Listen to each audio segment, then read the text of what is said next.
तो दोस्तों जरा तुम सोच के देखो, तुम्हारी किस्मत बहुत ज्यादा बुरी है। तुम भले ही कुछ भी करने जाते हो लेकिन हमेशा तुम्हारे साथ गलत ही होता है। लेकिन क्या हो कि एक दिन तुम अपनी ऐसी गर्लफ्रेंड पटा लो जो तुम्हें हर प्रॉब्लम से बाहर निकाले, तुम्हें हमेशा प्यार करे और प्रोटेक्ट करे, तो तुम्हें कैसा लगेगा? बहुत अच्छा लगेगा। दरअसल ऐसा ही कुछ सीन है इस एनिमे का। तो एपिसोड की शुरुआत में हमें हमारे मेन कैरेक्टर को दिखाया जाता है जिसका नाम इजुमी होता है। वो अपने स्कूल जाने के लिए निकल रहा होता है, लेकिन इसका बैड लक इतना ज्यादा खराब होता है कि जैसे ही अपने घर से बाहर निकला था तभी वो एक छोटे से पत्थर से टकरा के गिर जाता है। पर वो जैसे तैसे करके अपनी गर्लफ्रेंड के पास पहुंच जाता है जिसका नाम होता है सिकिमोरी। वो वहाँ पे पहुंचने के बाद कहता है, सॉरी तुम्हें मेरे लिए इंतजार करना पड़ा। ये सुन के सिकिमोरी उसे कहती है कि अरे कोई बात नहीं, मुझे तुम्हारे लिए इंतजार करना काफी अच्छा लगता है।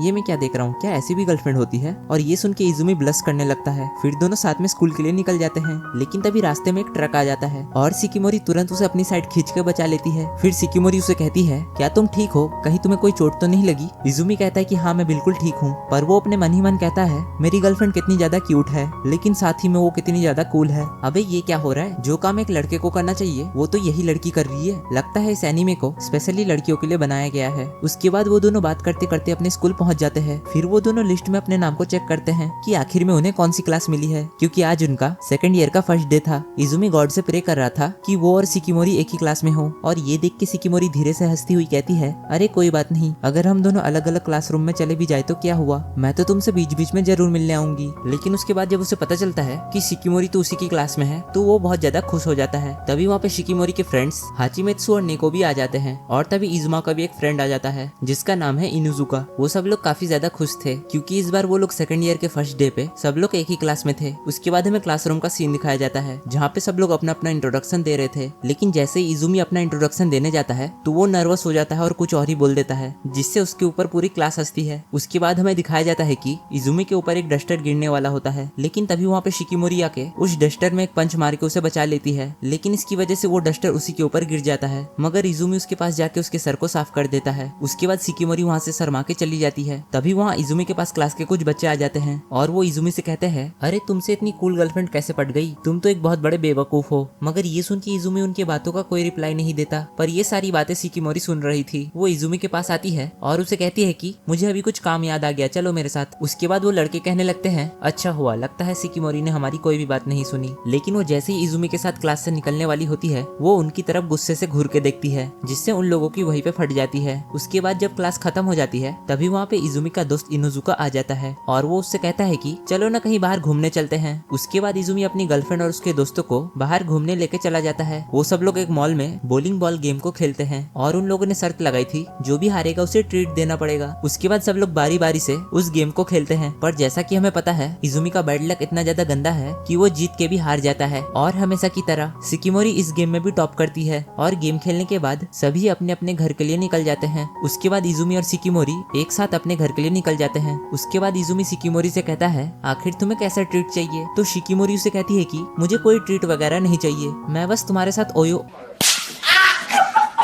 तभी वहाँ पे एक न्यूज़पेपर इजुमी के पास आने वाला था, लेकिन शिकिमोरी उसे अपने हाथों से रोक लेती है। इजुमी शिकिमोरी को थैंक्स बोलता है, पर वो काफी सैड था कि हमेशा उसके बैड लक की वजह से शिकिमोरी को बहुत सारे प्रॉब्लम्स फेस करने पड़ते हैं। और ये बात शिकिमोरी सुन लेती है। उसे ये बात सुनकर काफी बुरा लगता है। वो वहीं पे रुक जाती है और उसे कहती है, क्लास में जब वो सारे बॉयज तुम्हारा मजाक उड़ा रहे थे तब तुम्हें उनकी बातों का बुरा नहीं लगा? आखिर तुमने तब उन्हें क्यों कुछ नहीं कहा? तो इजुमी उसे कहता है, अरे क्या ही फर्क पड़ता है, मुझे वैसे भी इन सब चीजों की आदत पड़ गई है। लेकिन तभी इजुमी के ऊपर एक नेम बोर्ड गिरने वाला होता है, मगर शिकिमोरी आके फटाक से उस नेम बोर्ड पे लात मार के उसे हटा देती है और वो इजुमी का हाथ पकड़ के उसे कहती है, तुम्हें बस मेरे साथ रहना है, मैं तुम्हें हमेशा प्रोटेक्ट करूंगी। ये सुन के इजुमी अपने मन ही मन कहता है, मेरी गर्लफ्रेंड कितनी ज्यादा कूल है, और वो तुरंत उसे हाँ बोल देता है। उसके बाद हमें अगले दिन का सीन दिखाया जाता है जहाँ स्कूल में आज स्पोर्ट्स फेस्टिवल था और वो दोनों डिसाइड करते हैं कि वो दोनों एक दूसरे का मैच देखेंगे। लेकिन यहाँ पे इजुमी को पता चलता है उन दोनों की मैच की टाइमिंग सेम ही होती है। तो इजुमी शिकिमोरी के हाथ को पकड़ते हुए कहता है, तुम फिक्र मत करो, मैं तुम्हारा मैच देखने जरूर आऊंगा। उसके बाद हमें मैच का सीन दिखाया जाता है जहाँ पे इजुमी का फुटबॉल मैच चल रहा था, लेकिन तभी इजुमी का बैड लक स्टार्ट हो जाता है। वो एक भी बॉल को ढंग से किक नहीं कर पाता, वो सारे बॉल को मिस कर दे रहा था और इतने में ही उसके चेहरे के ऊपर एक बॉल आके लग जाती है और वो बेहोश हो जाता है। तभी शिकिमोरी उसके पास आके उसे तुरंत नर्स ऑफिस लेके जाती है जहाँ पे ये दोनों अपनी फिर से प्यार भरी बातें करने लगते हैं। और ये चीजें तो मैं बिल्कुल भी एक्सप्लेन नहीं करूंगा क्योंकि मेरी मर्जी भाई। उसके बाद शिकिमोरी अपने मैच के लिए निकल जाती है और हमें दिखाया जाता है कि उसका वॉलीबॉल का मैच चल रहा था और उसके ऑपोजिट टीम में एक ऐसी लड़की थी जो कि काफी अच्छा खेल रही थी और उसका नाम कामिया होता है। उन लोगों की टीम काफी लीड में चल रही थी और दूसरी तरफ हमें दिखाया जाता है इजुमी यहाँ पे बिल्कुल ठीक हो चुका था, लेकिन उसे पता चलता है कि उसकी टीम हार गई थी। फिर वो अपने मन ही मन सोचने लगता है अभी मेरे पास बहुत टाइम है, चलो क्यों ना मैं सिकिमोरी का गेम ही देख के आऊँ। और जब वो उसके पास पहुंच जाता है तो वो देखता है कि सिकिमोरी तो काफी अच्छा खेल रही थी पर उसके टीममेट्स बिल्कुल भी अच्छा नहीं खेल रहे थे और ऑपोजिट टीम जीतने ही वाली थी। लेकिन ये देखकर इजुमी उसे लाउडली चीयर करता है। ये सुनकर सिकिमोरी काफी मोटिवेट हो जाती है। उसके बाद सिकिमोरी एक पे एक लगातार पॉइंट बनाई जा रही थी और देखते ही देखते वो ये मैच जीत जाती है। सारी ऑडियंस उसकी स्किल्स को देखकर उससे काफी अट्रैक्ट हो जाते हैं। इजुमी उसके पास में आके उसके हाथ को पकड़ के उसे कांग्रेट्स कहता है। अब हमें क्लास में दिखाया जाता है कि क्लास की सारी लड़कियां सिकिमोरी की फैन हो गई होती है। वो सब लोग उसे घेर लेते हैं और उससे बातें करने लगते हैं। इजुमी ये देख के खुश तो था लेकिन कहीं ना कहीं वो थोड़ा सैड भी था क्योंकि इन सब चीजों की वजह से वो सिकिमोरी से ज्यादा बातें ही नहीं कर पा रहा है। लेकिन वही दूसरी तरफ इनोजुका जो उसका बेस्ट फ्रेंड होता है वो तो उससे बातें करता ही रहता है। लेकिन तभी वो नोटिस करता है कि इजुमी के पास एक बॉल आके लगने वाला है,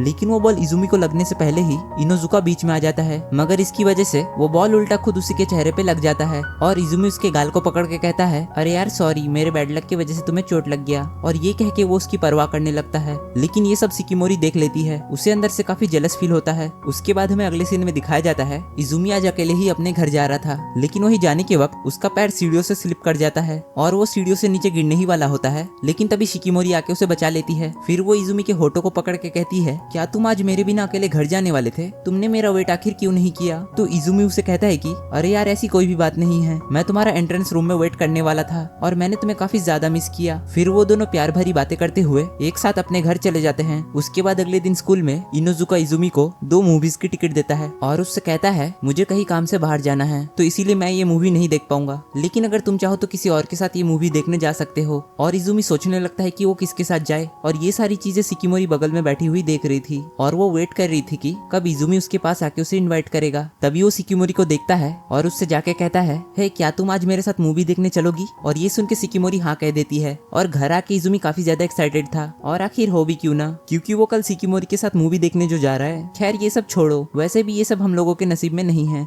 लेकिन उसके बाद इजुमी को याद आता है कि उसका सिकिमोरी के साथ पिछला डेट काफी खराब गया था। वो लोग जब वहाँ पे गए थे तब इजुमी का वॉलेट ही गुम गया था और तो और वहाँ पे बारिश भी हो गई थी। तो इस बार इजुमी प्रॉपर प्लान बनाता है कि इस बार की डेट उसकी अच्छी जाए। अबे तू डेट पे जा रहा है या मूवी देखने? खैर छोड़ इस बात को, मुझे क्या। उसके बाद इजुमी अपने बैग में बहुत सारा जरूरत का सामान भर लेता है और दूसरी तरफ हमें दिखाया जाता है सिकिमोरी यहाँ बहुत कंफ्यूजन में होती है कि वो इस बार अपनी डेट पे क्या पहनेगी जिससे वो इजुमी के सामने काफी सुंदर दिख सके। उसके बाद हमें अगले दिन डेट का सीन दिखाया जाता है जहाँ पे दोनों ही अपनी डेट के स्पॉट पे आ जाते हैं। इजुमी सिकिमोरी को देखकर उसकी तारीफ करने लगता है जो सुन के सिकिमोरी बहुत ज्यादा खुश हो जाती है। उसके बाद इजुमी मेट्रो में बैठे बैठे सोच रहा था जब मूवी में कोई रोमांटिक सीन आएगा तब वो सिकिमोरी का हाथ पकड़ के उसे किस कर देगा और ये सब सोच के ये शर्माने लगता है। देखा, मुझे तो पहले से ही पता था, ये सिर्फ शक्ल से ही भोला दिखता है लेकिन ये साला है नहीं। नीयत में खोट साफ नजर आता है, हवस से भरी हुई। उसके बाद जब वो लोग वहाँ पे पहुंच जाते हैं तभी इजुमी सिकिमोरी से कहता है इस बार मैं चाहता हूँ कि तुम डिसाइड करो कि हम दोनों कौन सी मूवी देखेंगे, जिसपे सिकिमोरी मान जाती है। उसके बाद सिकिमोरी एक हॉरर मूवी की तरफ इशारा करती है जो देख के इजुमी की वहीं पे फट जाती है क्योंकि इजुमी को हॉरर मूवी देखने से डर लगता है। लेकिन वो सिकिमोरी के सामने कूल बनने के चक्कर में उस मूवी के लिए मान जाता है। लेकिन वो जैसी मूवी देखना स्टार्ट करते हैं तो इजुमी की वहीं पे फट जाती है और वो बहुत ज्यादा डर जाता है। लेकिन तभी शिकिमोरी उसके हाथ को पकड़ लेती है। फिर बाद में जब मूवी खत्म हो जाती है तो शिकिमोरी उससे कहती है कि मुझे नहीं पता था कि तुम्हें हॉरर मूवी से डर लगता है, अगर मुझे पता होता तो मैं कभी भी हॉरर मूवी को चूज नहीं करती। उसके बाद वो दोनों डिनर करने के लिए एक रेस्टोरेंट में जाते हैं। उसके बाद इजुमी सिकिमोरी से कहता है तुम्हें इन सब में से जो भी खाना है वो खा सकती हो और वैसे भी आज की ट्रीट मेरी तरफ से है। उसके बाद हम देखते हैं कि वहाँ पे एक महंगा पैनकेक था। इजुमी सिकिमोरी से कहता है कि तुम्हें ये खाना चाहिए। तभी शिकिमोरी कहती है कि अरे नहीं, ये बहुत ज्यादा महंगा है। तभी इजुमी कहता है कि अरे तुम चिंता मत करो, मैंने अपनी पॉकेट मनी को बचा के रखा है ताकि मैं आज के लिए पूरा दिन खर्च कर सकूं। लेकिन तभी उसे पता चलता है कि उसका वॉलेट दोबारा से खो चुका है। इजुमी कहता है कि अरे यार ये कैसे हो सकता है, मैंने तो उसे अपने साथ बांध के रखा था। लेकिन हम देखते हैं कि उसने जिस रस्सी से अपने वॉलेट को बांध के रखा था वो रस्सी ही टूट गई थी। भाई इसकी किस्मत तो कुछ ज्यादा ही खराब है, अब तो इसके लिए मुझे भी बुरा लग रहा है। उसके बाद हमें दिखाया जाता है कि इजुमी काफी ज्यादा उदास हो गया था। वो शिकिमोरी से कहता है मैं वो पैनकेक तुम्हें सच में खिलाना चाहता था। लेकिन शिकिमोरी उसे कहती है कि अरे कोई बात नहीं, मैं समझ सकती हूँ, लेकिन तुम ज्यादा चिंता मत करो। लेकिन तभी हम देखते हैं कि वहीं पे इजुमी के मॉम और डैड भी आ जाते हैं। वो लोग इधर शॉपिंग करने के लिए आए थे। शिकिमोरी इजुमी के मॉम डैड को देखकर काफी ज्यादा नर्वस हो जाती है और वो घबराते हुए गलती से उन्हें मॉम और डैड कह देती है और उसके मुंह से मॉम डैड सुनकर वो दोनों भी काफी ज्यादा खुश हो जाते हैं। फिर इजुमी के मॉम डैड को पता चलता है कि इजुमी ने फिर से अपना वॉलेट घुमा दिया है और वो दोनों रेस्टोरेंट में कुछ खा भी नहीं पाए। तभी इजुमी के डैड उसे कहते हैं कि चलो एक साथ हमारे घर चलो, वहाँ पे हम लोग खाना खाएंगे। उसके बाद हमें दिखाया जाता है कि ये सभी के सभी घर आ जाते हैं और ये लोग खाना खाने के लिए बैठ जाते हैं। लेकिन तभी इजुमी की मॉम की एक गलती की वजह से एक चम्मच उड़ के इजुमी के पास जा रहा था, लेकिन शिकिमोरी उसे फटाक से पकड़ लेती है और शिकिमोरी के इस रिफ्लेक्स को देखकर इजुमी के मॉम डैड उसके लिए तालियां बजाने लगते हैं। उसके बाद इजुमी शिकिमोरी से कहता है, अरे यार मुझे बचाने के चक्कर में तुम्हें कहीं चोट तो नहीं लग गई? शिकिमोरी कहते हैं कि अरे नहीं, बिल्कुल भी नहीं। और उन दोनों के ऐसे प्यार को देखकर इजुमी के मॉम डैड स्माइल करने लगते हैं। फिर हम देखते हैं कि शिकिमोरी बहुत ही मजे से वो खाना खा रही थी, जिसे देख के उसके मॉम डैड बहुत ज्यादा खुश हो जाते हैं। उसके बाद इजुमी की मॉम चली जाती है डिजर्ट लाने के लिए और इधर इजुमी और शिकिमोरी प्यार भरी बातें करते रहते हैं। हाँ, वही इनका रोज का बॉयफ्रेंड गर्लफ्रेंड वाला। उसके बाद इजुमी के डैड कहते हैं कि मेरे सामने ही तुम दोनों फ्लर्टिंग कर रहे हो, जो देख के मुझे काफी अच्छा लगा। अबे ये कैसा बाप है, ये तो अपने बेटे को रोकने की बजाय उसे तो और भी बढ़ावा दे रहा है। उसके बाद हमें आगे दिखाया जाता है शिकिमोरी चली जाती है इजुमी के मॉम के पास उनकी बर्तन धोने में हेल्प करने, और इधर इजुमी सो गया होता है और इजुमी को ऐसे सोते हुए देखकर शिकिमोरी उसके मॉम के सामने ही गलती से कह देती है, अरे यार इजुमी कितना ज्यादा क्यूट लग रहा है। जो सुन के उसकी मॉम कहती है कि ओहो, मुझे लगता है तुम मेरे बेटे को कुछ ज्यादा ही पसंद करती हो। जो सुनने के बाद शिकिमोरी थोड़ी सी शर्माने लगती है। फिर इजुमी के मॉम से हमें पता चलता है कि बचपन में हर दिन स्कूल से आने के बाद उसे कहीं ना कहीं तो चोट लगता ही था। उसको लेकर उसकी मॉम हमेशा टेंशन में रहती थी, लेकिन हमेशा से ही इजुमी यही बोलते आ रहा है, कोई बात नहीं मॉम, सब कुछ बिल्कुल ठीक है। उसकी मॉम बोलती है कि पता नहीं मेरे बेटे को इतना ज्यादा बैड लक कहाँ से आ गया है। शिकिमोरी सान भी कहती है कि हाँ ये बात तो है। उसकी मॉम बोलती है कि इजुमी की वजह से तुम्हें भी बहुत सारी मुसीबतों का सामना करना पड़ता होगा, क्यों है ना, लेकिन प्लीज मेरे बेटे को कभी छोड़ के मत जाना, वो दिल का बहुत अच्छा है। फिर शिकिमोरी सान भी कहती है कि हाँ मुझे पता है, भले ही मुझे बहुत सारी परेशानी होती है, लेकिन मैं जानती हूँ वो बहुत अच्छा लड़का है, उसके पास इतना ज्यादा बैड लक है, लेकिन उसके बावजूद वो कभी भी खुद को डिमोटिवेट होने नहीं देता, बल्कि वो दूसरों की मदद करता है। शिकिमोरी उसके मॉम को कहती है कि आपको चिंता करने की कोई भी जरूरत नहीं है, मैं उसको कभी भी अकेले नहीं छोड़ने वाली हूँ। और ये सुन के उसकी मॉम कहती है कि क्या इजुमी के साथ मैं भी तुम्हें डेट कर सकती हूँ? अबे ये क्या चल रहा है, एक सास को अपनी ही बहू से प्यार हो गया।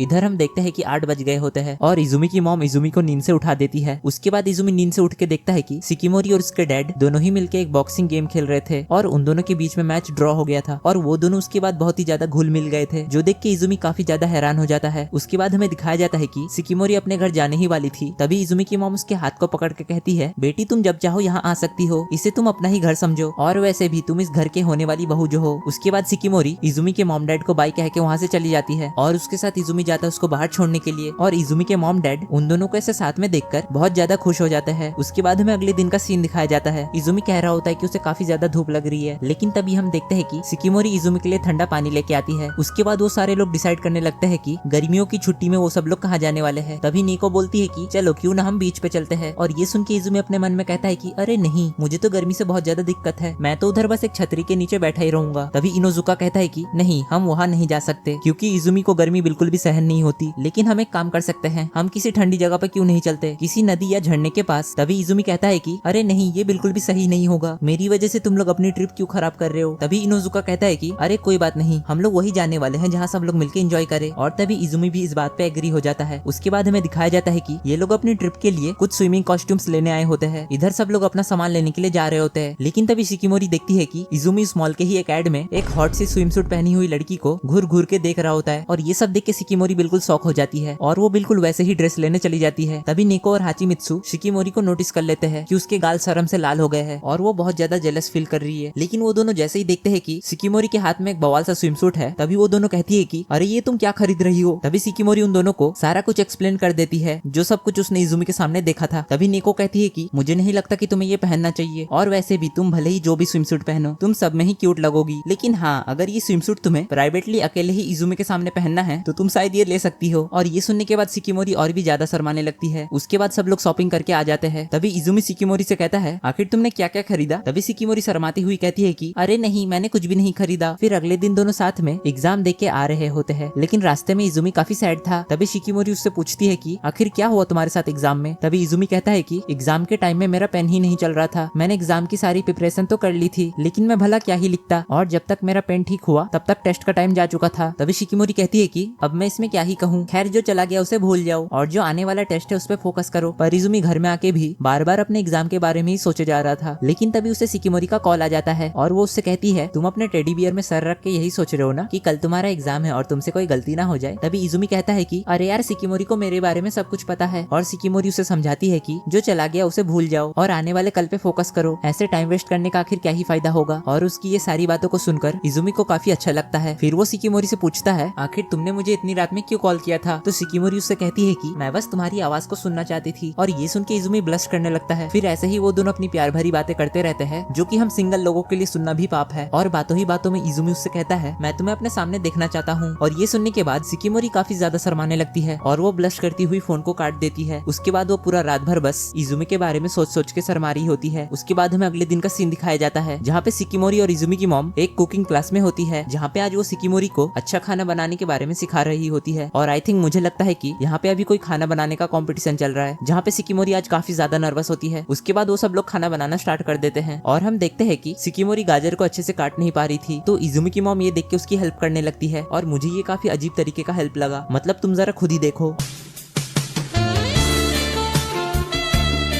और यही नहीं, इसके बाद तो इजुमी की मॉम ने शिकिमोरी के कान में एक प्यारी सी फूंक मारी जिससे शिकिमोरी थोड़ी सी घबरा गई थी। और वो उससे पूछती है कि आप ये क्या कर रही हो। जिसपे इजुमी की मॉम कहती है कि अरे कुछ नहीं, मैंने देखा कि तुम बहुत ज्यादा नर्वस हो और पता नहीं क्यों तुम अभी बहुत ज्यादा क्यूट दिख रही हो। उसके बाद वो शिकिमोरी के लिए एक दूसरा चाकू लेने चली जाती है जिसको चलाने में शिकिमोरी कंफर्टेबल हो। उसके बाद वो जैसे ही उसके लिए चाकू ले आ रही होती है लेकिन तभी उसका पैर फिसल जाता है और वो चाकू सीधा शिकिमोरी की ओर जाने लगता है। लेकिन तभी शिकिमोरी अपने रिफ्लेक्स का यूज करके उस चाकू को डॉच कर लेती है और इजुमी की मॉम को भी गिरने से बचा लेती है। और इजुमी की मॉम तो शिकिमोरी को ऐसे देखकर शर्माने लगती है। अबे ये क्या चल रहा है, अरे आंटी वो तुम्हारी बेटे की गर्लफ्रेंड है, तुम्हारी नहीं। उसके बाद हमें दिखाया जाता है कि इन सब का एग्जाम खत्म हो गया होता है और ये लोग चले जाते हैं बाहर घूमने। उसके बाद हम देखते हैं कि ये सब लोग बारबेक्यू बनाने लगते हैं। उसके बाद शिकिमोरी इजुमी के लिए खाना बना के लेके आती है और इजुमी ये देख के कहता है कि अरे वाह शिकिमोरी, तुम्हें तो खाना बनाना भी आता है। लेकिन जैसे ही वो उसका खाना टेस्ट करता है वो बेचारा वहीं पे नीचे गिर जाता है और वो कहता है कि अबे यार शिकिमोरी को तो खाना बनाना बिल्कुल भी नहीं आता। तो शिकिमोरी ये सुन के रोने लगती है और वो उसे बोलती है कि प्लीज तुम ये खाना मत खाओ वरना अगर तुम्हें कुछ हो गया तो मेरा क्या होगा। तभी इजुमी कहता है कि अरे नहीं, बिल्कुल भी नहीं, तुमने मेरे लिए इतने प्यार से खाना बनाया है और मैं इसको ऐसे ही वेस्ट नहीं करूंगा। शिकिमोरी कहती है कि तुम बिल्कुल भी चिंता मत करो, मैं तुम्हारे लिए बहुत जल्द अच्छा खाना बनाना सीख जाऊंगी। उसके बाद हम देखते हैं कि इजुमी उन सबके लिए स्वीट डिश बनाता है और वो शिकिमोरी को कहता है कि शिकिमोरी तुम इसे टेस्ट करके बताओ कि तुम्हें ये कैसा लगा। शिकिमोरी उसे खाने के बाद कहती है कि अरे वाह, ये तो बहुत ही ज्यादा टेस्टी है, मेरा मन तो कर रहा है कि मैं इसे रोज खाऊं। और ये बात सुनकर नेको कहती है कि अरे वाह, तुम्हारी वाइफ तो कह रही है कि वो तुम्हारे हाथ का खाना रोज खाना चाहती है। और ये बात सुनकर इजुमी बहुत ज्यादा शर्माने लगता है। उसके बाद हम देखते हैं कि इजुमी और शिकिमोरी एक नदी के किनारे में जाके बैठ जाते हैं और फिर से वो दोनों अपनी प्यार भरी बातें करने लगते हैं। दूसरी तरफ हम देखते हैं हाचिको जो कि एक सेल के नीचे जाके लेट जाती है और उसको इस हालत में देखकर निको और इनोजुका दोनों ही हंसने लगते हैं। फिर हम देखते हैं कि वो सब लोग इजुमी और शिकिमोरी को स्विमिंग करने के लिए बुला रहे होते हैं। अब शिकिमोरी तो चली जाती है लेकिन जैसे ही इजुमी जाने वाला था तभी वो नोटिस करता है कि एक बच्ची पानी में खेल रही होती है लेकिन अचानक से वो दूर बह जा रही थी। फिर दूसरी तरफ हम देखते हैं कि शिकिमोरी देखती है कि जिस जगह पे इजुमी अभी था अभी वो वहाँ पे नहीं है और ये देख के वो बहुत ज्यादा डर जाती है। इधर हम इजुमी को देखते हैं जो कि उस बच्ची को बचाने के लिए आ जाता है लेकिन ये बच्ची उसे देख के डर जाती है और उसे मारने लगती है। इजुमी कहता है कि तुम डरो मत, मैं तुम्हें यहाँ बचाने के लिए आया हूँ। उसके बाद हम देखते हैं कि इजुमी उसे किनारे की तरफ ले जा रहा होता है और हमें यहाँ पे पता चलता है कि इजुमी को सही से तैरना नहीं आता लेकिन फिर भी वो इस बच्ची को बचाने के लिए पानी में उतर गया था। इजुमी जैसे तैसे उसे तो बचा लेता है लेकिन जैसे वो खुद ऊपर चढ़ने वाला होता है तभी उसके पैर में मोच आ जाती है और वो पानी में गिर के बह जाने लगता है। तभी वो बच्ची चिल्लाने लगती है जिसकी आवाज सुन के इजुमी के सारे दोस्त वहीं पे चले आते हैं। निको तो बहुत ज्यादा डर जाती है और वो सोचती है कि कहीं इजुमी को कुछ हो ना जाए। लेकिन तभी हम देखते हैं कि शिकिमोरी इजुमी को बचाने के लिए फटाक से उस पानी में कूद जाती है और इधर हम देखते हैं कि इजुमी पूरा पानी के अंदर डूब गया था लेकिन तभी वो देखता है कि शिकिमोरी उसे बचाने के लिए आ गई है। उसके बाद शिकिमोरी उसे बचा के पानी से बाहर लेके आती है। फिर हम देखते हैं कि शिकिमोरी इजुमी के सर पे एक पिंच मार के कहती है कि आखिर तुमने मुझे क्यों नहीं बुलाया, पता है मुझे तुम्हारी कितनी ज्यादा चिंता हो रही थी। जिसपे इजुमी उससे कहता है अरे यार प्लीज मुझे माफ कर दो। उसके बाद वहाँ पे इजुमी के सारे दोस्त आ जाते हैं और उसके साथ ही साथ वो बच्ची और उसकी मॉम भी आ जाती है और उसकी मम्मी इजुमी से माफी मांगने लगती है। इधर ये बच्ची भी आके इजुमी को थैंक्स कहती है और वो उसके गालों पे किस करके उसे बाय कह के वहाँ से चली जाती है जो देख के शिकिमोरी को जलन महसूस होती है। और ये सब देख के निको शिकिमोरी से कहती है अरे यार तुम इतनी अपसेट क्यों हो रही हो, वो तो बस एक छोटी सी बच्ची है। उसके बाद हम देखते हैं कि वो सब लोग बहुत ज्यादा मजे करने लगते हैं और इजुमी और शिकिमोरी तो अपने आप में ही लगे रहते हैं। इन दोनों को तो दुनियादारी से घंटा भी कोई मतलब नहीं है। फिर वो सब लोग शॉपिंग करने के लिए निकल जाते हैं। वो सब लोग इजुमी और शिकिमोरी के लिए लिए कपड़े लेते हैं। उसके बाद वो सब लोग आइसक्रीम खाने के लिए जाते हैं, जिधर शिकिमोरी इजुमी से कहती है क्या तुम मेरा टेस्ट करना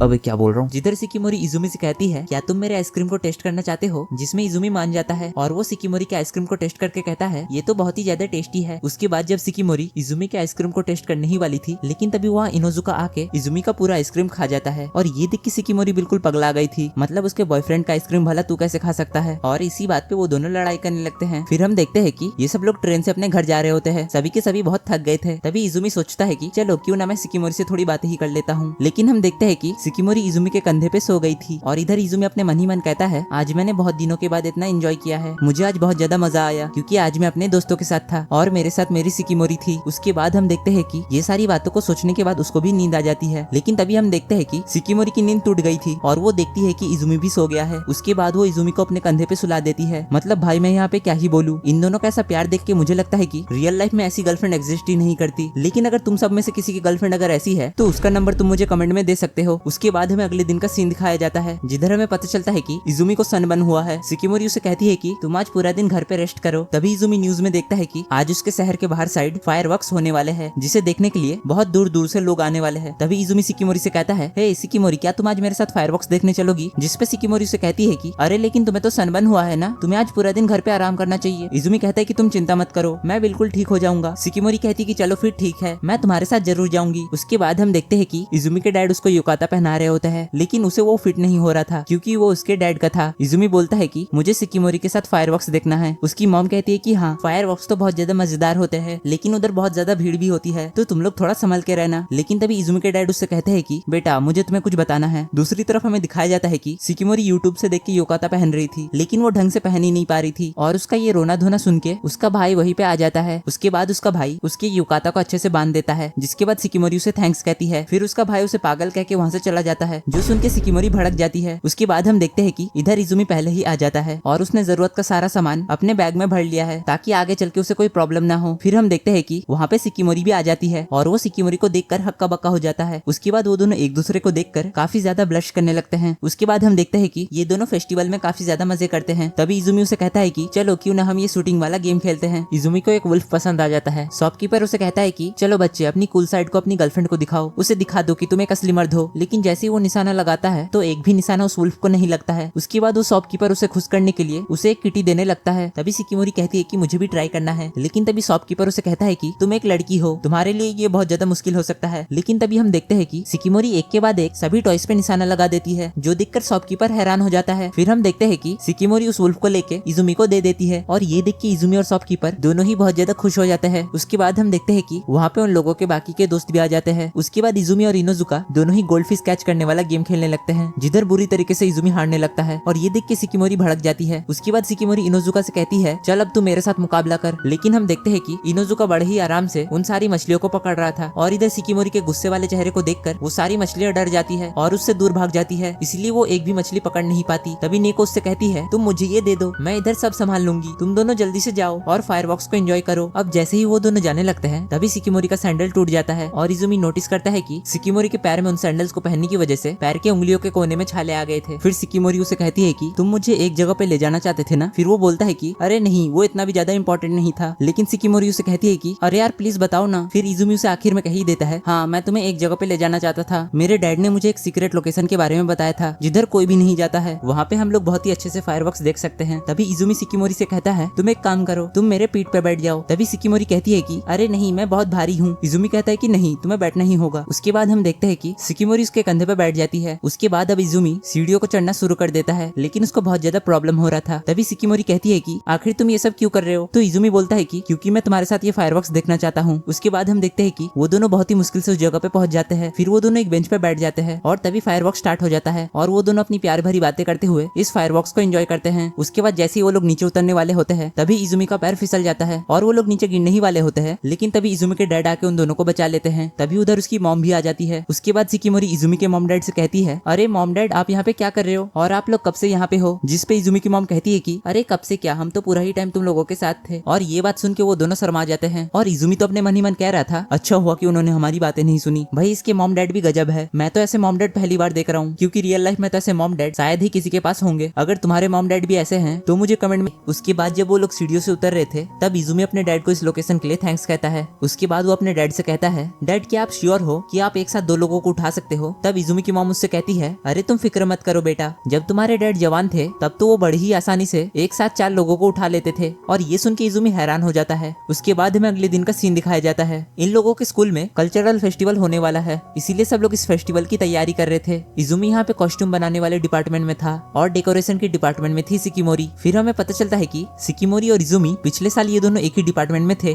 और इन दोनों ने एक साथ खूब मजे किए थे, लेकिन ये साल वो नहीं कर पाए, इसलिए इजुमी अपने मुंह को फुला लेता है। लेकिन इसकी वजह से कुछ लड़कियां इजुमी के बहुत ज्यादा क्लोज आ गई थी और ये चीजें देख के सिकिमोरी को बिल्कुल भी पसंद नहीं आती। वो बहुत ही गुस्से से उन लड़कियों को घूर के देखने लगती है और सिकिमोरी का चेहरा देखकर इनोजुका की वहीं पे फट जाती है। उसके बाद हमें अगले दिन का सीन दिखाया जाता है, जहाँ पे इजुमी की क्लास ने इस फेस्टिवल के लिए एक एनिमल थीम वाला कैफे बनाया है, जिधर पे इजुमी एक लायन बना है और सिकिमोरी एक रैबिट। और सिकिमोरी को ऐसे देखकर इजुमी ब्लश करने लगता है और उसकी तारीफ करने लगता है। उसके बाद हम देखते हैं कि उस कैफे में बहुत सारे लोग आने लगते हैं और इजुमी जो होता है वो ऑर्डर्स लेने में बहुत ज्यादा बिजी हो जाता है, जिसकी वजह से वो चक्कर खा के नीचे गिरने ही वाला था। लेकिन तभी सिकिमोरी आके उसे बचा लेती है, जो देख के सभी लोग बहुत ज्यादा खुश हो जाते हैं। उसके बाद हमें अगले दिन का सीन दिखाया जाता है, जहाँ पे इजुमी लाइब्रेरी में जा रहा था क्योंकि आज उसकी लाइब्रेरी में ड्यूटी थी। लेकिन वो जैसी लाइब्रेरी में पहुंचता है तो वो देखता है काम्या को। काम्या उसे देख के खुश हो जाती है और वो कहती है, चलो कोई तो यहाँ आया जिसे मैं पहचानती हूँ। असल में ये दोनों ने एक साथ पहले भी लाइब्रेरी में काम किया है, इसीलिए ये दोनों एक दूसरे को अच्छे से जानते हैं। और पहले जब इजुमी लाइब्रेरी में काम किया करता था तब इजुमी बहुत ज्यादा नर्वस हो जाता था, लेकिन काम्या ने ही इजुमी की नर्वसनेस दूर की थी। तभी इजुमी काम्या से कहता है कि तुम थोड़ा आराम कर लो, बाकी का काम मैं कर लूंगा। काम्या उसे कहती है कि तुम्हें एक प्यारी सी गर्लफ्रेंड मिल गई है ना? तभी इजुमी शर्माते हुए कहता है कि अरे तुम्हें भी पता चल गया है क्या? उसके बाद काम्या कहती है कि हाँ, मैंने नेको के मुंह से सुना था, उस लड़की का नाम सिकिमोरी है, क्यों है ना? वो तो एक बहुत ही अच्छी लड़की है। लेकिन तभी वो इजुमी के करीब आके कहती है कि मगर मैं बहुत ज्यादा गुस्से में हूँ, तुमने उसकी बजाय मुझे क्यों नहीं चुना? आखिर मेरे अंदर क्या ही कमी रह गई? और वो इजुमी का हाथ पकड़ के उसे दीवार में सटा देती है।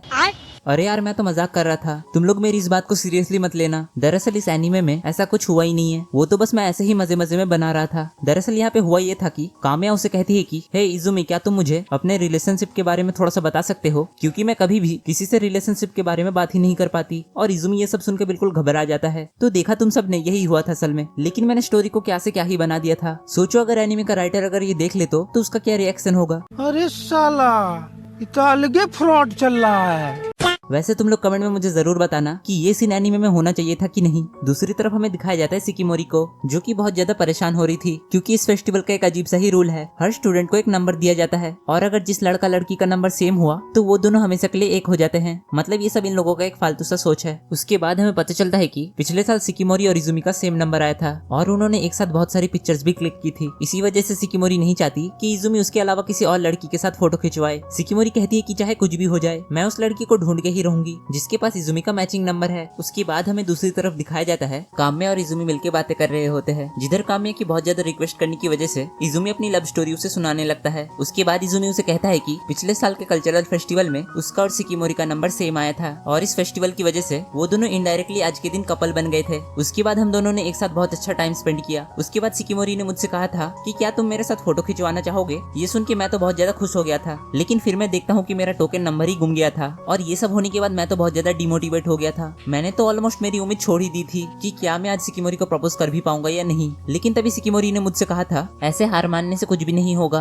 उसके बाद हम दोनों चले गए थे स्टूडेंट प्रेसिडेंट के पास और मैंने उनको बताया था कि ये देखो, ये मेरा कपल नंबर है और मेरा टोकन पता नहीं कहीं गुम गया है, तो प्लीज क्या आप हमारी कुछ हेल्प कर सकते हैं ताकि हम दोनों एक साथ फोटो खिंचवा सके। प्रेसिडेंट ये सुन के कहता है कि अरे नहीं, मैं इसमें कुछ भी नहीं कर सकता। इजुमी अपने मन में सोच रहा होता है कि नहीं, ये नहीं हो सकता, मैं अगले साल उसे फायरवर्क्स के टाइम पे कॉल नहीं कर पाया था, लेकिन इस बार ये मौका मैं अपने हाथ से नहीं जाने दे सकता। फिर इजुमी चिल्ला के बोलता है कि चाहे कुछ भी हो जाए, मैं सिकिमोरी के साथ फोटो खींच के रहूंगा। और ये बात सुनने के बाद प्रेसिडेंट जो होता है एक टोकन के ऊपर वही सेम नंबर लिख के उसे इजुमी को दे देता है। और उधर पास में खड़ी हुई एक लड़की कहती है कि ये पहली बार है जब प्रेसिडेंट ऐसा कुछ कर रहा है। उसके बाद प्रेसिडेंट उन लोगों को गुड लक कहने के बाद कहते हैं कि ये बात किसी को मत बताना। फिर हम देखते हैं कि ये दोनों एक साथ अपनी फोटो खिंचवा लेते हैं। फिर इजुमी काम्या से कहता है उसके बाद में सिकिमोरी को स्कूल के पीछे ले गया और उसको प्रपोज कर दिया। उसके बाद सिकिमोरी ने मुझे हक कर लिया था था और उसी दिन से हम दोनों रिलेशनशिप में आ गए थे। उसके बाद कामिया अपने सर में हाथ रख के कहती है कि अबे यार, इस तरीके की लव स्टोरी तो मैंने पहली बार सुनी है। और इधर इजुमी तो बहुत ज्यादा शर्मा रहा था। दूसरी तरफ हमें दिखाया जाता है सिकिमोरी को, जो कि अभी भी उस लड़की को ढूंढ रही थी जिसके पास इजुमी का मैचिंग नंबर है। उसके बाद हमें एक छोटा सा सीन दिखाया जाता है जिधर हम देखते हैं कि कामिया इजुमी को खड़े होकर देख रही होती है और वो उसके पास जाने ही वाली थी, लेकिन तभी उसके बगल से सिकिमोरी आके इजुमी के पास चली जाती है और वो दोनों एक साथ बहुत खुश रहते हैं। लेकिन कामिया यहाँ पे अकेले रह जाती है। उसके बाद कामिया इजुमी से कहती है कि हे इजुमी, क्या तुम भी उस फेरी टेल वाली मूवी को देख रहे हो जिसके बारे में बहुत सारे लोग बातें कर रहे हैं? तभी इजुमी कहता है कि हाँ, मैंने वो देखी, वो बहुत ही मजेदार थी। तभी हम देखते हैं कि नेको कामिया को मैसेज कर रही होती है, लेकिन कामिया उसके मैसेज को इग्नोर करते हुए इजुमी से बातें करने लगती है। कामिया उसे कहती है कि मुझे इस टाइप की लव स्टोरी वाली मूवी बहुत पसंद है, क्योंकि मैं भी चाहती हूँ कि मेरे लाइफ में कोई प्रिंस आए जो सिर्फ मुझे ही प्यार करे और उसके साथ मैं हमेशा खुशी खुशी रह सकूं। उसके बाद हम देखते हैं कि वहाँ पे नेको भी आ जाती है और वो कामिया को बाहर बुलाती है। और कामिया जैसे ही बाहर जाती है वो देखती है कि वहाँ पे सिकिमोरी है और सिकिमोरी उसे कहती है कि मेरा जो बॉयफ्रेंड है, यानी मैं जिससे प्यार करती हूँ, उसका सेम मैचिंग टोकन नंबर तुम्हारे पास है, तो क्या तुम वो मेरे साथ एक्सचेंज करोगी?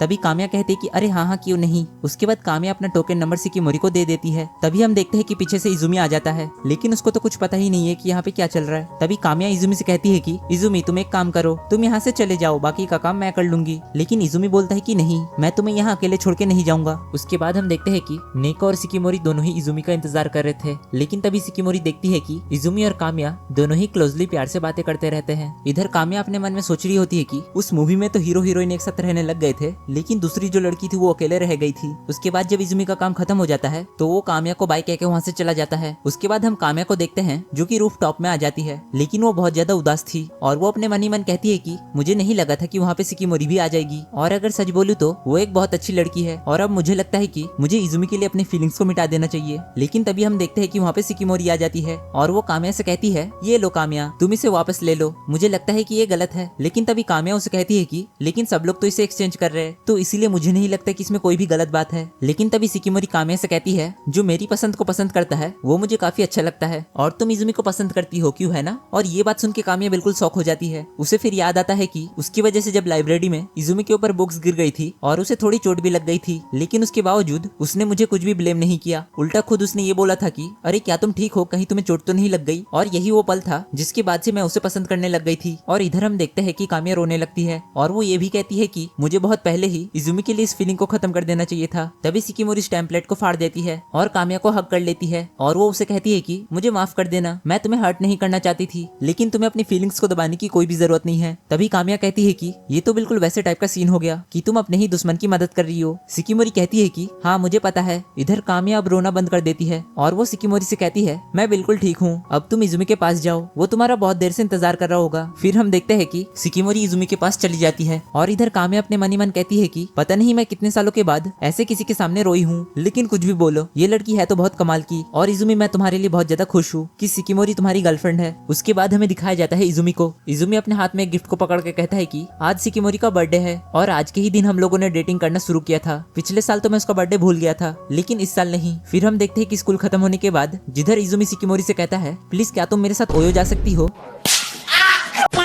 आई मीन क्या तुम थोड़ी देर के लिए मेरे साथ पार्क में चल सकती हो? और ये सुन के सिकिमोरी कहती है कि हाँ बिल्कुल, क्यों नहीं। उसके बाद हमें दिखाया जाता है कि वो दोनों पार्क में जाके एक बेंच पे बैठ जाते हैं। तभी इजुमी सिकिमोरी को अपना गिफ्ट देके उसे हैप्पी बर्थडे विश करता है और ये चीज देखकर सिकिमोरी बहुत ज्यादा खुश हो जाती है। उसके बाद इजुमी सिकिमोरी से कहता है, मैं कल से तुम्हें नोटिस कर रहा हूँ कि तुम थोड़ा अजीब सा बिहेव कर रही हो, क्या तुम्हारे साथ कुछ हुआ है? क्या तुम कोई परेशानी में हो? सिकिमोरी कहती है कि अरे नहीं, मुझे तो कुछ भी नहीं हुआ है। उसके बाद वो इजुमी के गिफ्ट को ओपन करती है और जैसे ही वो उसको खोलती है तो वो देखती है कि उसके अंदर एक चॉकलेट फ्लेवर का प्रोटेक्शन था। अरे सॉरी ये आखिरी मजाक था। वो जैसे ही उसको खोलती है तो वो देखती है कि उसके अंदर एक प्यारा सा पेंडेंट था जो सिकिमोरी को बहुत पसंद आता है। खैर मुझे लगता है कि अगर सिकिमोरी को पहले वाला गिफ्ट दिया जाता तो फिर क्या पता वो और भी ज्यादा खुश हो जाती। उसके बाद हम देखते हैं कि इजुमी वो लॉकेट सिकिमोरी को पहनाने लगता है। तभी सिकिमोरी कहती है कि मुझे एक अजीब सी फीलिंग आ रही है, मुझे डर लग रहा है, तुम इतने ज्यादा अच्छे हो कि कोई और आके तुम्हें मुझसे छीन ना ले और मैं तुम्हें खो ना दूं। तभी इजुमी कहता है कि अरे यार क्या तुम्हें मुझ पर भरोसा नहीं है? तभी सिकिमोरी कहती है कि अरे नहीं, ऐसी बात नहीं है। इजुमी उसे बोलता है कि तुम खुद ही देखो ना, 1 साल पहले मैं कैसा था, लेकिन तुमने मुझे क्या से क्या बना दिया। लेकिन मैं अभी भी तुम्हारे जितना स्ट्रांग बनना चाहता हूँ, तुम्हारे जितना कूल बनना चाहता हूँ, और मैं चाहता हूँ कि तुम मुझ पे हमेशा भरोसा करो। और ये सारी बातों को सुनकर शिकिमोरी रोने लगती है। इधर इजुमी अपने मन में सोच रहा होता है कि ये शायद पहली बार है जब मैं शिकिमोरी को रोते हुए देख रहा हूँ। उसके बाद इजुमी अपने रुमाल से शिकिमोरी के आंसू पोंछने लगता है। तभी शिकिमोरी उसे कहती है कि मैंने डिसाइड कर लिया है कि मैं तुम्हें कभी भी मेरे से दूर नहीं जाने दूंगी, चाहे कितनी भी ज्यादा क्यूट और खूबसूरत लड़कियां तुम्हारे पास आ जाए, मैं तुम्हें हमेशा अपना बना। उसके बाद हमें अगले दिन का सीन दिखाया जाता है, जहाँ पे हमें पता चलता है कि इजुमी की तबीयत खराब है और उसके सारे दोस्त उसी के बारे में बातें करते रहते हैं। और तो और इजुमी ने इनोजुका को मैसेज करके बोला था कि हे क्या तुम मेरे लिए हमारे क्लासेस के नोट्स बना के लेके आ सकते हो। लेकिन तभी ये बात शिकिमोरी सुन लेती है और वो उदास होकर कहती है कि अरे लेकिन इजुमी ने तो मुझे इस बारे में कुछ भी नहीं बताया। तभी इनोजुका अपने मन ही मन सोचने लगता है, पता नहीं क्यों लेकिन शिकिमोरी मुझे अपना दुश्मन समझती है। उसे लगता है कि मैं उसके बॉयफ्रेंड को उससे चुरा लूंगा। उसके बाद हमें अगले सीन में दिखाया जाता है, इनोजुका ये बात हाची और नेको को बताता है। और ये सब सुनने के बाद हाची कहती है कि लेकिन शिकिमोरी ने तो आज तक हमें ऐसा कुछ भी नहीं कहा। और ये बात सुन के इनोजुका कहता है कि तो क्या सच में इसका मतलब यह है कि शिकिमोरी मुझे हेट करती है। तभी नेको कहती है कि अरे नहीं नहीं, मुझे नहीं लगता कि वो तुम्हें हेट करती है। शिकिमोरी तो आज मुझसे कह रही थी, अगर देखा जाए तो इनोजुका बहुत ही अच्छा है, वो हमेशा इजुमी की मदद करता है, वो दोनों हमेशा एक साथ लंच करते हैं और हर दिन मजे करते रहते हैं। लेकिन तभी वो गुस्से में आके कहती है कि और तो और इजुमी ने इनोजुका को क्लासेस के नोट्स लाने के लिए भी कहा था, लेकिन ये बात वो मुझसे भी तो कह सकता था, मैं इनोजुका से अच्छा नोट लिख के देती उसे। उसके बाद इनोजुका कहता है कि इसका मतलब तो यह है कि शिकिमोरी मुझसे इस बात के लिए गुस्सा है कि उसके बॉयफ्रेंड ने उसके बजाय मुझे नोट्स लाने के लिए कहा। उसके बाद हमें दिखाया जाता है कि शिकिमोरी कहती है कि हे इनोजुका, क्या तुम मेरे साथ इजुमी के घर चलोगे। जिस बात पे इनोजुका मान जाता है। फिर वो दोनों वहाँ से निकल लेते हैं। उसके बाद नेको हाची से कहती है, देखो हाची, मैं नहीं जा सकती क्योंकि आज मुझे क्लब में बहुत काम है, इसीलिए मैं चाहती हूँ कि तुम उन दोनों का पीछा करो कि क्या पता कहीं वो इनोजुका को जान से टपका ही ना दे। उसके बाद हमें इनोजुका और शिकिमोरी को दिखाया जाता है, जो दोनों एक साथ इजुमी के घर जा रहे थे। उसके बाद इनोजुका शिकिमोरी से बोलने वाला था, शिकिमोरी क्या तुम मुझे हेट करती हो, लेकिन ये बात वो अपने मन में ही सोचता है, उसे बोलने की तो हिम्मत ही नहीं करता। उसके बाद हम देखते हैं कि ये दोनों एक शॉपिंग मॉल में आ जाते हैं और यहाँ पे शिकिमोरी कंफ्यूज हो रही थी कि उसको इजुमी के लिए कौन सा वाला लेना चाहिए। तभी वो इनोजुका से भी ये बात पूछती है, हे बड़े भाई, इन दोनों में से कौन सा फ्लेवर अच्छा है जो इजुमी को पसंद आए। जिसपे इनोजुका उसे कहता है कि तुम्हें ये वाला फ्लेवर लेना चाहिए, ये वाला इजुमी को बहुत पसंद है। लेकिन तभी वो नोटिस करता है कि शिकिमोरी ने अभी अभी उसको बड़ा भाई कह के बुलाया है। और जैसे ही शिकिमोरी को ये बात रियलाइज होती है, वो शर्म के मारे बिलिंग काउंटर में भाग जाती है। उसके बाद हम देखते हैं कि शिकिमोरी ने इनोजुका के लिए भी एक स्नैक्स लिया था और जैसे ही वो स्नैक्स इनोजुका को देती है, तभी इनोजुका घबराते हुए कहता है कि हे आखिर तुम क्या प्लान कर रही हो, कहीं तुम मुझे जान से मारना तो नहीं चाहती, या फिर तुमने इस स्नैक्स में जहर तो नहीं मिला दिया। और ये बात सुनकर शिकिमोरी वहाँ से जाने लगती है। लेकिन तभी वहाँ पे हाची आ जाती है और वो उन दोनों को कहती है कि चलो ठीक है, लगता है मैंने इस केस को सॉल्व कर लिया है। हाची इनोजुका से कहती है, देखो इनोजुका, असल में शिकिमोरी जो है वो तुम्हें अपना बड़ा भाई समझती है, वो तुमसे हेट या जेलस फील नहीं करती है, वो बस तुम्हारा अटेंशन पाना चाहती है। इनोजुका पहले तो ये बात यकीन नहीं कर पा रहा था, लेकिन जब वो शिकिमोरी के चेहरे को देखता है तब उसे पूरा यकीन हो जाता है। उसके बाद हाची इनोजुका से कहती है, हे इनोजुका, तुम्हारे हाथ में जो स्नैक्स है वो मुझे दो, मुझे अभी भूख लगी है। लेकिन तभी इनोजुका कहता है, नहीं, ये मैं तुम्हें नहीं दूंगा, दरअसल ये गिफ्ट मुझे मेरी क्यूट छोटी पैम्पर बहन ने मुझे दिया है, जो हर वक्त मेरी अटेंशन पाना चाहती है, क्यों है ना। और ये बात कह के वो शिकिमोरी को चिढ़ाने लगता है, जो सुन के शिकिमोरी भड़क जाती है और वो उससे कहती है, और ये सीन देखकर इनोजुका और हाची की वहीं पे फट जाती है। और दूसरी तरफ हमें इजुमी को दिखाया जाता है, जो कि शिकिमोरी की याद में बुखार में भी मुठ मार रहा था। उसके बाद हमें अगले दिन का सीन दिखाया जाता है, शिकिमोरी और नेको आई है कुछ शॉपिंग करने के लिए। तभी शिकिमोरी अपने व्हाट्सएप में इजुमी का मैसेज देखने के बाद कहती है कि अरे वाह, लगता है इजुमी ठीक हो गया है और वो कह रहा है कि वो अगले हफ्ते से स्कूल आने वाला है। ये सुन के नेको कहती है कि अरे वाह, ये तो बहुत ही बढ़िया हुआ, अब तुम्हें स्कूल में अकेला फील बिल्कुल भी नहीं होगा और तुम हर 2 सेकंड में अपने फोन को चेक कर रही हो, क्या तुम उसे इतना ज्यादा मिस कर रही हो। और ये बात सुन के शिकिमोरी शर्मा जाती है। तभी नेको देखती है कि इस मॉल में कामिया भी आई है, जो कुछ खरीद रही होती है। उसके बाद नेको कामिया से जाके कहती है कि हे कामिया, क्या तुम आज हमारे साथ हैंग आउट करने चलोगी। उसके बाद कामिया थोड़ी देर सोचने के बाद कहती है कि हाँ चलो ठीक है, वैसे भी आज मैं फ्री हूँ। उसके बाद हम देखते हैं कि ये सब लोग मॉल में फोटोज खिंचवाने लगते हैं और हर जगह पे घूमने लगते हैं। उसके बाद नेको कामिया से कहती है कि हे कामिया, क्या तुम्हें यहाँ से कुछ खरीदना है। जिसपे कामिया कहती है कि चलो कुछ देखते हैं। उसके बाद कामिया इस डॉग को उठा के कहती है कि अरे देखो ना, ये कितना ज्यादा क्यूट है। और इस डॉग को देखने के बाद शिकिमोरी तो हंसने लगती है और नेको कहती है कि अबे तुझे ये किस एंगल से क्यूट लग रहा है। उसके बाद हम देखते हैं कि नेको चली जाती है वॉशरूम में और इधर कामिया और शिकिमोरी उसका वेट कर रही थी। तभी कामिया शिकिमोरी से कहती है, चलो क्यों ना हम इस वाले गेम को ट्राई करते हैं। उसके बाद जब कामिया इसे ट्राई करती है तब वो पहले ट्राई में ही हार जाती है और वो कहती है, अरे यार मैं ऐसे नहीं कर सकती, ये तो बहुत ही ज्यादा मुश्किल है। तभी शिकिमोरी आके कहती है कि अरे रुको एक सेकंड, मुझे ट्राई करने दो जरा। फिर शिकिमोरी जब उस गेम को खेलती है तब वो पहली बारी में ही जीत जाती है। उसके बाद उसे प्राइज में बहुत सारे चॉकलेट्स मिलते हैं, जो वो कामिया को को दे देती है। उसके बाद काम्या कहती है कि अरे नहीं, मैं ये नहीं ले सकती, इसे तुमने जीता है। तभी सिकिमोरी कहती है कि अरे कोई बात नहीं, रख लो इसे, और वैसे भी ये मैंने तुम्हारे लिए ही तो जीता है। और ये बात सुनने के बाद काम्या शर्माती हुई कहती है कि क्या तुम ऐसा सभी के लिए करती हो। उसके बाद हमें दिखाया जाता है कि नेको वॉशरूम से आ जाती है। उसके बाद वो देखती है कि काम्या और सिकिमोरी काफी ज्यादा क्लोज आ गई थी और वो दोनों एक दूसरे से काफी अच्छे से बातें कर रहे थे, जो देख के नेको हैरान हो जाती है और वो अपने मन ही मन कहती है, जब मैं काम्या से पहली बार पूछने गई थी कि क्या तुम मेरे साथ घूमने चलोगी, तब काम्या ने मुझे मना कर दिया था, लेकिन अभी का सीन तो कुछ अलग ही है। काम्या तो बिल्कुल बदल गई है और वो पहले से बहुत ज्यादा मुस्कुरा रही है। उसके बाद सिकिमोरी उन दोनों को बाय कह के वहाँ से जा रही थी, लेकिन तभी काम्या कहती है कि जब हम दोनों एक दूसरे से नेक्स्ट टाइम मिलेंगे तब हम दोनों दोस्त होंगे, ठीक है। उसके बाद हमें अगले दिन का सीन दिखाया जाता है जहाँ पे इजुमी बिल्कुल ठीक हो चुका था, लेकिन अगले ही हफ्ते उनके स्कूल में ग्रुप में स्पोर्ट्स कंपटीशन होने वाला था, जिसके बाद सभी लोग अपना अपना ग्रुप बना लेते हैं। फिर इजुमी की टीम पूरा दिन प्रैक्टिस करती रहती है। उसके बाद हम सीधा कंपटीशन का सीन देखते हैं जहाँ पे सभी लोग रेस के लिए तैयार थे। अब जैसे ही रेस स्टार्ट होता है हम देखते हैं कि इजुमी की टीम से सबसे पहले नेको दौड़ रही होती है। वो काफी अच्छे से दौड़ रही थी, लेकिन जब हाची की बारी आती है वो धड़ाम से नीचे जमीन पे गिर जाती है, लेकिन उसके बावजूद वो फिर से खड़ी होकर दौड़ने लगती है। उसके बाद वो जैसे ही इजुमी को स्टिक पास करती है, इजुमी काफी तेजी से दौड़ने लगता है, लेकिन उसके बावजूद इजुमी काफी पीछे चल रहा था और दौड़ते दौड़ते तो उसके पैरों से उसके शूज ही निकल जाते हैं। लेकिन जैसा कि तुम सबको पता ही है कि हवस में कितनी ज्यादा ताकत होती है, और तो और सिकिमोरी ने आज इजुमी से कहा था कि अगर आज हम ये रेस जीत जाएंगे तो मैं तुम्हारे साथ ओयो चलूंगी। तो फिर क्या था, इजुमी भागता है अपनी पूरी जान लगा के और वो सिकिमोरी के पास पहुंच के वो स्टिक उसे दे देता है। उसके बाद सिकिमोरी काफी तेजी से भागती है क्योंकि उसके सर में भी हवस का भूत चढ़ा था, और वो भागते भागते इनोजुका के पास पहुंच जाती है। लेकिन जैसे ही इनोजुका उसका चेहरा देखता है उसकी वहीं पे फट जाती है, क्योंकि सिकिमोरी काफी गुस्से से उसे घूर के देख रही थी। और इनोजुका तो अपने मन ही मन सोच रहा था, अगर आज मैं फर्स्ट पोजीशन में नहीं आया तो लगता है कि सिकिमोरी मुझे मार डालेगी। उसके बाद इनोजुका काफी ज्यादा तेज दौड़ने लगता है और वो ये रेस जीत भी जाता है। उसके बाद इजुमी की पूरी टीम बहुत ज्यादा खुश हो जाती है, खासकर ये दोनों, जिसका की रीजन तुम सबको पता ही होगा। उसके बाद हमें इजुमी का थोड़ा सा पास्ट दिखाया जाता है जिसमें उसके जीवन के हर उसके बाद वो एक टेंपल में चला जाता है और वो गॉड से प्रे करते हुए कहता है कि आखिर आपने मुझे ऐसा क्यों बनाया है, मैं इतना अनलकी क्यों हूँ, और क्या मेरी लाइफ में ऐसा कोई आएगा जो मेरे इस अनलकी को दूर कर देगा। उसके बाद सीन प्रेजेंट मोमेंट में आता है जहाँ पे सिकिमोरी और इजुमी एक साथ प्यार भरी बातें करते हुए घर जा रहे थे, लेकिन तभी इजुमी कहता है कि तुम्हें नहीं लगता कि हमें काफी ज्यादा टाइम हो गया है, हमने कितने दिनों से एक साथ टाइम स्पेंड नहीं किया, अगर तुम चाहो तो हम दोनों कहीं बाहर घूमने जा सकते हैं। जिसपे सिकिमोरी कहती है कि ठीक है, लेकिन हम दोनों जाएंगे कहाँ, क्या तुमने मेरे लिए कोई प्लान बनाया है। तभी इजुमी शर्माते हुए अपने फोन में चेक करता है कि वो दोनों इस बार की डेट में कहाँ जा सकते हैं। तभी इजुमी सिकिमोरी को एक अम्यूजमेंट पार्क का एड दिखाता है जो कि हाल फिलहाल में बहुत ज्यादा पॉपुलर चल रहा था, लेकिन जैसे ही सिकिमोरी उस अम्यूजमेंट पार्क की एड में दो कपल्स को बोट में एक साथ किस करते हुए देखती है, वो तुरंत यहाँ पे चलने के लिए हाँ कह देती है। छी छी छी, आंखें देखो, नीयत में खोट साफ नजर आता है, हवस से भरी हुई।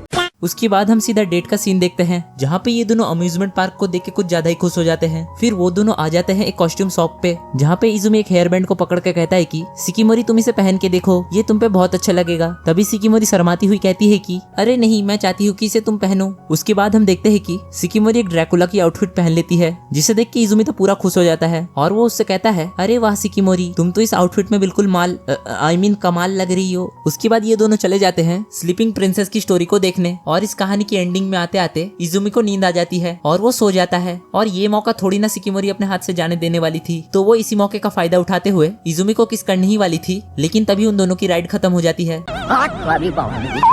उसके बाद हमें दिखाया जाता है कि वो दोनों एक साथ डिनर करने जाते हैं जहाँ पे उन दोनों का काफी अच्छा सीन क्रिएट हो गया था, और वो दोनों इसी तरीके से एक दूसरे का एक दूसरे का हाथ पकड़ के प्यार भरी बातें करते रहते हैं। एक तो साला ये और इनकी प्यार भरी बातें कभी खत्म ही नहीं होती।